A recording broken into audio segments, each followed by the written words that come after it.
इकडे लाडकी बहीण योजनेच्या विरोधात हायकोर्टामध्ये याचिका दाखल करण्यात आलेली आहे। या प्रकरणामध्ये मंगळवारी तातडीची सुनावणी होणार आहे। 14 ऑगस्टला सरकारी तिजोरीतून जाणाऱ्या पहिल्या हप्त्यावरती तात्काळ स्थगितीची मागणी या याचिकेमधून करण्यात आली आहे।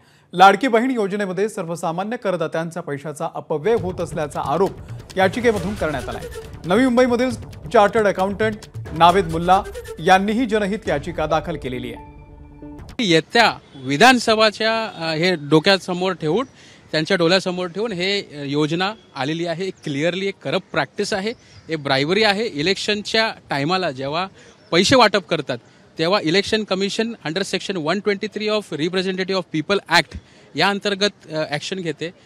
पण याच्यामध्ये आतापर्यंत मॉडेल कोड ऑफ कंडक्ट लागू झालेला नाही, म्हणून इलेक्शन कमिशन काय करू शकत नाही। एक साधा चॉकलेट घेणारा व्यक्ती सुद्धा जीएसटी आणि सीजीएसटी पे करतो, हे या उद्देशाने ठेवून इनडायरेक्ट टॅक्सेस पे करतो, रोड टॅक्सेस पे करतो, वेगळ्या पद्धतीनं जीएसटी 28% पर्यंत जीएसटी पे करतो। हे डेव्हलपमेंटसाठी राज्याचे हे असे फुकट पैसे वाटप करायसाठी पे करत नाही।